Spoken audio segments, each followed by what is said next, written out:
As we approach the anniversary of Irene, the worst storm to hit Vermont in our history, I'm honored to have with me today Dave Rappaport, who's with the Irene Recovery Office. Stu Minter, our Irene Recovery Czar, is not available today.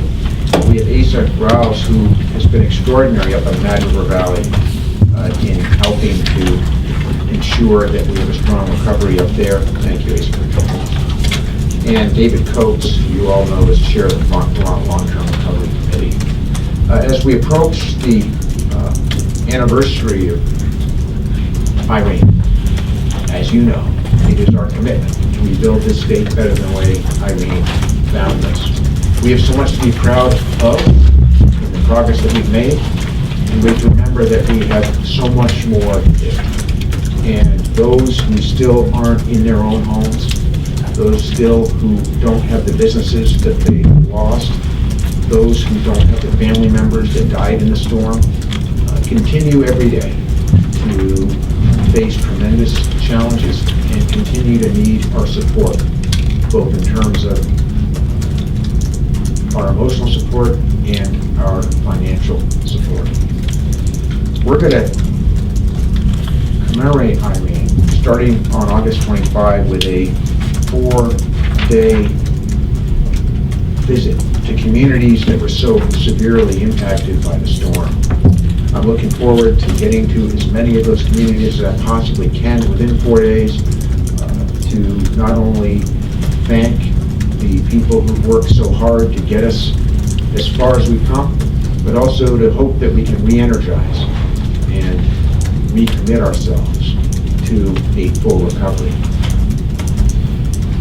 There will be a few events that I hope everyone will feel free to join us for. The first is we will be doing a bell ring on August 28th and encouraging towns and communities, cities to join us, churches, town halls, fire stations, anyone who has a bell. In a bell ringing that will last for 30 seconds, beginning at 7 p.m. on the night of August 28th. And we hope that as many Vermont communities will join us as they possibly can. We will also be hosting a free statewide commemoration event featuring extraordinary Vermont musicians, storm videos, and so much more on August 28th at 7 o'clock at the Chandler Center for the Arts in Randolph, Vermont. And we know that there will be many, many other local events taking place as we launch the event in Randolph. I'm going to be also encouraging Vermonters to join our photo contest. Go to www.buildupvermont.com and enter your photos of the storm, view the photos that are up. The winner of the photo contest will will receive free tickets to a Grace Potter concert, our own Grace Potter, in Grand Point North Festival at Burlington's Waterfront Park in September. We also know that there are going to be a lot of local community events, and we're asking everyone to visit www.strong.vermont.gov, where you can learn about as well as post any community events that will be taking place to commemorate Irene. Finally, and most importantly, we need to continue to be generous with our dollars. And I'm going to be promoting and selling I Am Vermont Strong license plates to anyone that will buy them. I know I personally bought 3 2 weeks ago. Even though I'm not allowed to drive my truck, I put one on my truck, put a couple of others on the shelves, but I want to remind Vermonters that if you buy a plate, it's a huge help in getting us to our $1 million goal. We're starting to see the light at the end of the tunnel in our community, and with that, our committee has taken on a couple other communities as well to assist in their recovery effort. And in that time, we are discovering on a daily basis more cases that we were not aware of before, that were either on the FEMA list or were not on the FEMA list. we're going door to door, and we're just helping people get home as quickly as possible.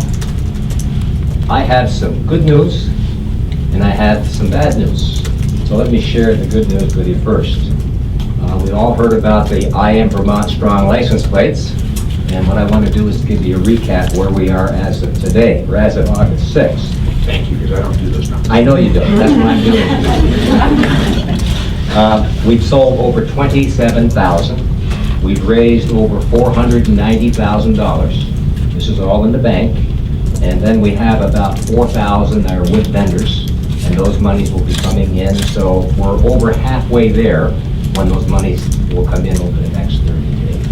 So that's a significant milestone from our perspective. And as the governor said, we're looking to raise $1 million.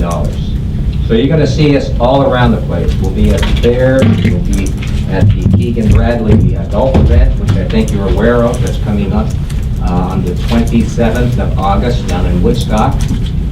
Keegan, as you know, has done pretty well in the world of golf, and being the former PGA champion.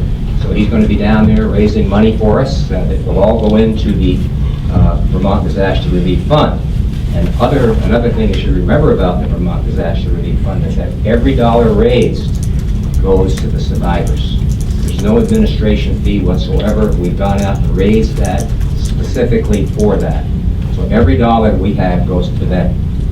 As of now, we've received over $3.6 million.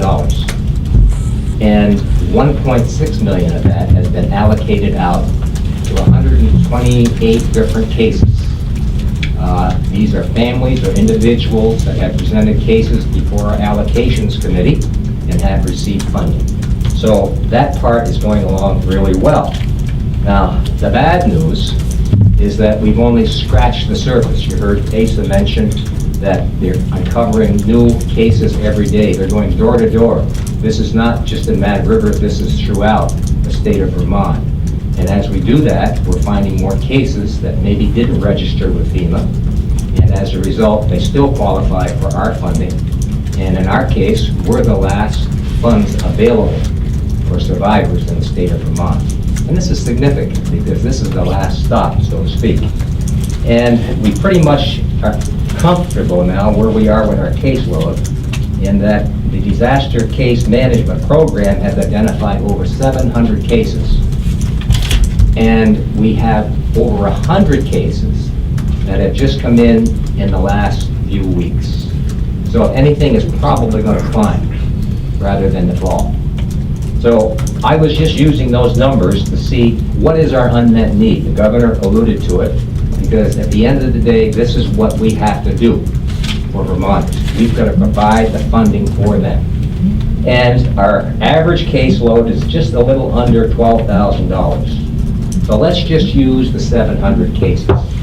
That means we have to raise $8.4 million to take care of the unmet need out there for those 700 plus families and individuals in the state of Vermont.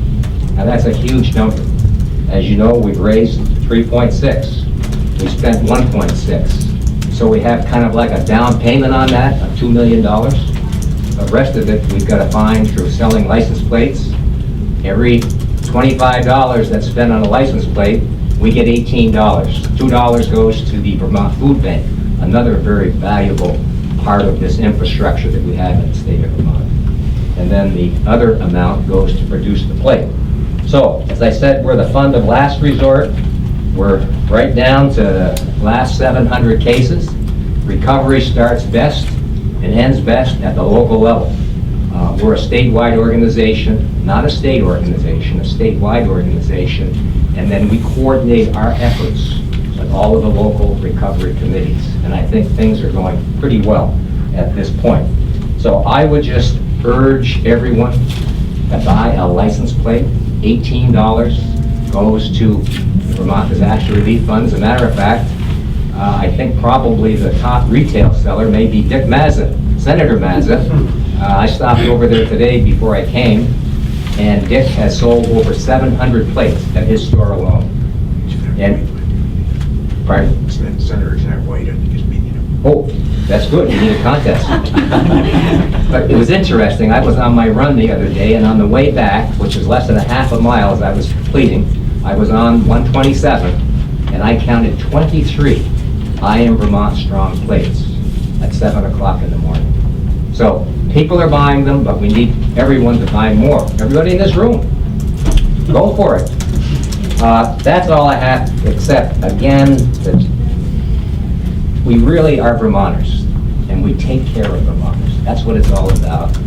And we know we have 700 families that are still going to be there. This recovery isn't a 1 or 2 year process. Sometimes it's 3 and 4 years. I know in Vermont we do it better, but in this case, we've got to do it much better. We've got to raise the amount of funds that I just talked about, roughly $6 million, for these Vermonters that don't have the lives that we have in this room.